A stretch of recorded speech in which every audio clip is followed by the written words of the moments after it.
Once there was a girl a-running in a group. She had a high-speed motor in a 40 Ford coupe. She had a racing cam and a supercharged. Look at Buddy, hot rod at large. She's a hot rod. She's a hot rod. Mercedes. Mercedes is starting a German trial. Oh, yeah, here we go. Over the diesel cheating test. Oh, my God. Stinkygate is back. They're going over it again. Well, no, Mercedes-Benz is facing a class action style lawsuit that alleges the automaker knowingly manipulated diesel emissions tests by installing defeat devices. Wow. Go through that sentence 3 times fast. Woohoo. A lot of tongue twisters in there. Germany's largest consumer protection group, the VZBZ, I don't even want to know what that stands for, accused the automaker of installing devices in its GLK and GLC crossovers, the Mercedes, they're like a SUV, in the tests that made it appear the vehicles produced lower pollutant levels than they actually did in traffic. The crux of the case before the court in Stuttgart, we have a listener in Stuttgart, by the way, is whether Mercedes knowingly deceived customers by controlling the purification of exhaust gas, thus meriting claims for damages. We actually have a particular unit in the U.S. Army in Stuttgart that listens to us. The lawsuit seeks to get a precedent that would enable owners of Mercedes GLC and GLK vehicles to gain compensation for software that was allegedly used to trick emissions tests. The lawsuit covers nearly 50,000 of these GLC and GLK models. Here's the deal. When Stinkygate was over and Mercedes paid all the fines and Volkswagen's everybody paid all their fines. Said, we're sorry, here's your slap on the wrist. Okay, but now the consumer is about to roar. And the lawyers are coming out of the woodwork, and here's your first lawsuit. Going to be a sweetie. Going to be fun. Oh, yeah. Speaking of VW, this kills me. And I don't know if this is going to work as it's going to work, but it's out there. You may as well know about it. Volkswagen Group software unit, Cariad, believes one of the ways the automaker can monetize future software developments is by offering customers pay-as-you-go autonomous driving technology. There's a new business model already out there, a subscription model or function on demand when you can drive autonomously if you want for the next 50 miles. We would support that, Cariad CEO Dirk Helgenberg told Bloomberg in an interview. Although VW does not yet offer level 3 or level 4 or 5 self-driving options, so what is the self-driving app? Hilgenberg says it was possible to see that the service would allow the automaker the opportunity to offer other services to community who are freed from driving the vehicle. Are you ready? Oh, good. Volvo Cars said in January its unsupervised autonomous driving solution called Ride Pilot will be available as an add-on subscription to the automaker's forthcoming full electric flagship SUV that will go into production later this year. Heinrich Green, Volvo's head of advanced technology, said the automaker is still debating what to charge for Ride Pilot, which the company anticipates it will be very popular once it is more widely available. I think they're blowing smoke. I think they better get their butt together, because guess what? Average person doesn't really want an electric vehicle, let alone one that drives them. And they're not going to pay extra for that. And you can't get us to pay extra for every little thing. Are you going to tell me every time I use my turn signals it's a dime? Or every time I put my visor down that's 25 cents to shield me from the sun? Are you crapping me? Are you kidding me? What is this joke? We're going to talk more about this before the show's over. I'm going to tell you like it is. This is just garbage. Well, why don't we check on the semiconductor business, the chip business. Bosch. You know, the people that did Stinkygate, that made that chip for Stinkygate, they're making chips again. Plans to invest more than $3 billion in its growing semiconductor business by 2026 in a bid to power its way clear of the world's gnarled supply chain of chips. Chain of chips, that's a cute little phrase. The investment will address a range of semiconductor industry needs, including the addition of testing centers, research into new kinds of chips, and most important, new chip production capacity in Germany. They're hurting for chips in Europe. Not here.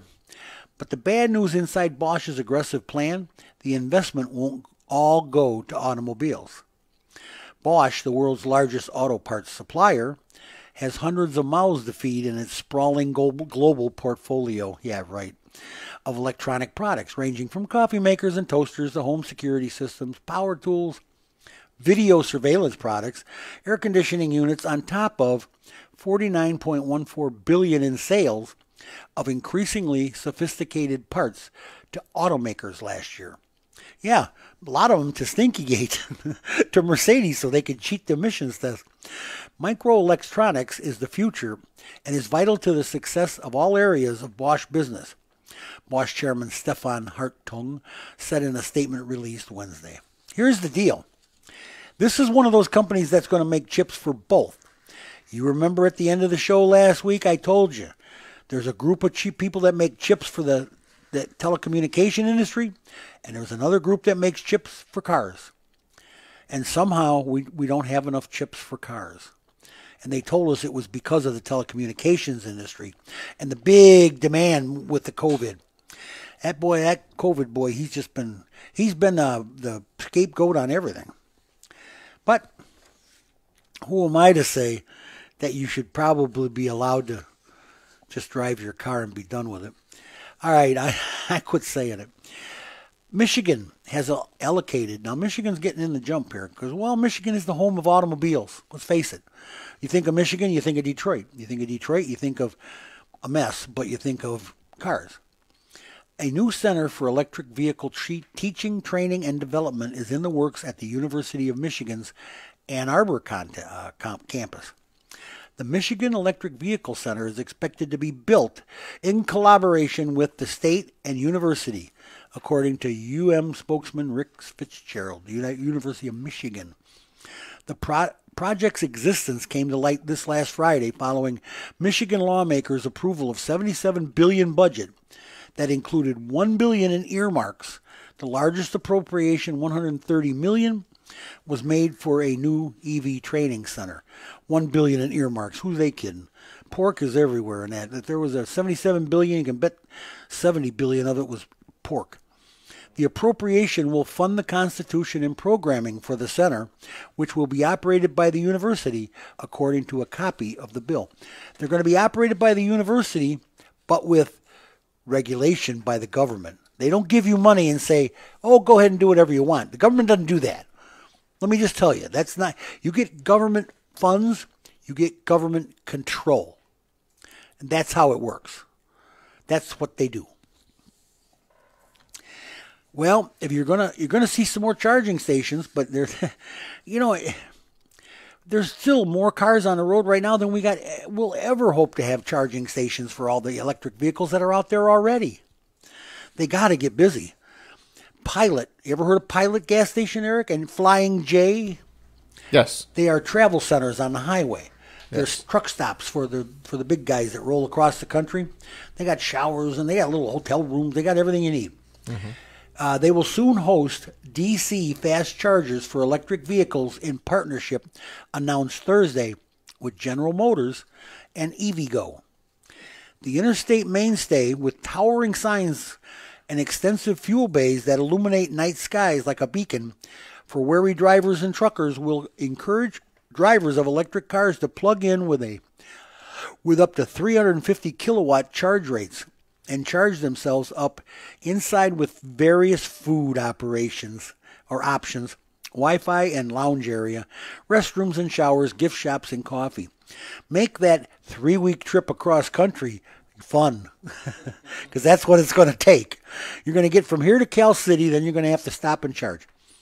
It's a welcome alternative for owners of electric cars, who have had to plug into DC fast charging stations in distant corners of random shopping center parking lots with no human operators to man them if something goes wrong. So if you be in the Flying J or the Pilot rest stop, gas station, truck stop, whatever you want to call it, and there's going to be all these charging stations and there's going to be somebody there to fix them or put the fire out when your car catches on fire. Let's just hope you're not sitting in it when it starts to catch fire. Please, go in and get a hamburger and then watch it burn through the window.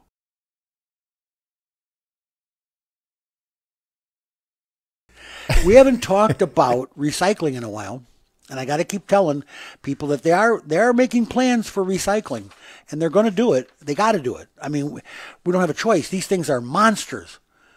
They're going to take over the world if we don't use to recycle them, which means they won't have to build new ones as big and fast as they have been because they'll have recycled batteries they can use. The Alliance for Automotive Innovation, AAI, that's nice, on Wednesday released an industry-created policy framework on reusing, repurposing, and recycling the lithium-ion batteries used in electric vehicles. The policy framework comes as the industry races towards an all-electric vehicle future. Wrong. With investments in electrification reaching $515 billion by the end of the decade, according to the Alliance. Well, by the end of the decade, maybe. Hopefully I'll be gone by then, Eric. Who cares? The shift to electrification means there will be a greater demand for EV batteries and a need for domestically sourced critical minerals to support the supply chain and bolster U.S. competitiveness. You know, as far we got to find some lithium. Well, we got found some lithium in this country. It's over in California. Now that we just got to let them tear up the world here and mine it. You think mining oil is bad? Mining lithium. Look that up someday, Eric, and watch how they do to get lithium out of the ground. It's absolutely pitiful.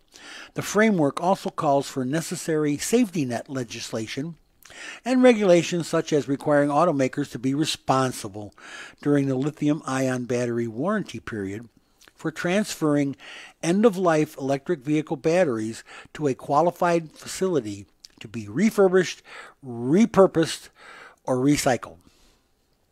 The Alliance also suggests adding penalties to responsible parties if they do not follow steps outlined in the framework for properly reusing, repurposing, or recycling the batteries. In other words, they're going to throw you in jail if you don't pay attention. And that's not fair, but it is and it isn't, I guess. Volkswagen is the latest automaker to partner with battery recycler Redwood. Where the heck is Redwood? I wasn't looked that up, I forgot. Volkswagen Group of America said Tuesday it will partner with battery recycling company Redwood Materials, Inc. Redwood, which was started by Tesla co-founder J.B. Straubel, that's the guy that left Tesla started, already has partnered with Toyota, Ford, Volvo, and Tesla to recycle batteries used by the electric vehicles. Redwood also has partnerships with Panasonic and Amazon. Amazon is the one that bought all the electric vans and stuff. Yeah. Volkswagen said it would work with its dealers to create a circular electric vehicle economy to reduce costs and return raw materials to U.S. battery manufacturers. Redwood said in a statement that it would identify batteries at the end of their lives and recover more than 95% of the metals, like nickel, cobalt, lithium, and copper. Okay, I'll buy that. I'll buy it 100%. Now I want you to tell me what you're going to do with that 5% or 15% you can't recycle, you can't get back, 5%. What are we going to do with these little piles of lithium laying around, causing all kinds of grief? Lithium is bad stuff. It's just bad stuff.